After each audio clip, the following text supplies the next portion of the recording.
Hey, Dino, how are you? I'm amazing, absolutely amazing. It's Friday. Been for a ride this morning, got my 60 Ks in, went for a swim in the ocean, about to get on the tools with a couple of clients and then go to lunch. So does it get any better? Life as a salesman. Yep, and you're all dressed up, ready to go. How's that? Hey, Oh, not quite, mate. I haven't got the tie on yet. Good man. The client I'm going to, they all wear suit and tie. I love it. I feel at home. Yeah, nice work. Not like you bums in Sydney.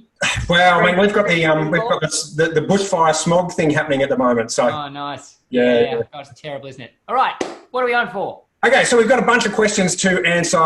The people have sent through some questions based off our webinar around Cadence. Yeah. And they're actually really interesting, no surprise.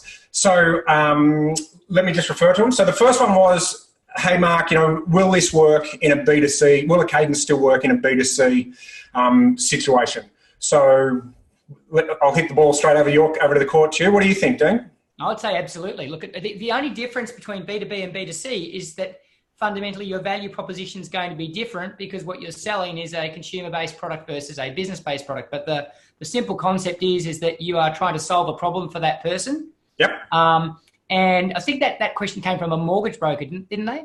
Yeah, it did. Yep. Yeah, so I mean, it just means that basically you're targeting the message to an individual, but it's if you're a mortgage broker, it's, hi, Betty, was keen to chat to you because I've been doing another number of mortgage reviews with other clients who have been very, very surprised at just how much markets have moved and how many other opportunities there are.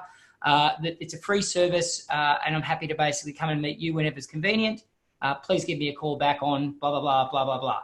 Right? So it comes down to making sure that your target message is valuable to the person you're speaking to. And as long as you've got that right, it doesn't matter what market you're calling into. No, I'd agree. So, and I also think that it works across the different multi-touches, right? Yes. So I think that's a big part. So I think you can absolutely be, so in a B2C environment, particularly for something like mortgage where you're not, you're only engaging a certain number of people every day. It's not, hundreds of people. So Totally. you could definitely, connect with them on LinkedIn, for example. You could definitely find them on social media. You could definitely view their profile, which is one of my steps. You could email them, you could call them, you could send them a text message potentially. And I think it's bonus round. We go back to the mortgage broker. Okay, you could send them a valuation report on their area and say, hey, Mary, I've highlighted your suburb. Some interesting things going on here that I thought you'd enjoy reading about. You could send them a report on the best rates and say, hey, Mary, I'm not sure what your rate is right now, but check out this rate that I just secured for a client from XYZ. Yep. So there are, it's just coming back to what message would your target market find valuable and interesting.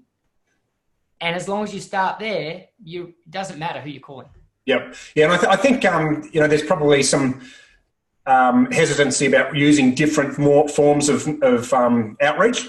Yep. And I've been, in the last 2 weeks, I've had text messages from Harvey Norman, Bow Repairs. I can't remember what the third one was, but just in the last couple of weeks. So absolutely. And they are spam emails, right? So they're just saying, hey, Mark, we've got a new Harvey Norman store opening up in Alexandria, and somehow I'm on the list, right? But if it was significantly more personalised, then I think that'd be even more valuable than just the ones that I'm getting. I'm not resenting the stuff that I'm getting, but I'll tell you what it is doing is it's making things top of mind. I got something from JB Hi-Fi the other day, and if I had to buy a TV right now, I know that the first thing that would come to mind is I'm going to JB Hi-Fi.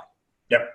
So, it's interesting. Even the stuff that's a little bit spammy, they're normally advertising, hey, Dean, we've got an amazing special, or you should check this out, is still making them top of mind, and I'm not resenting them.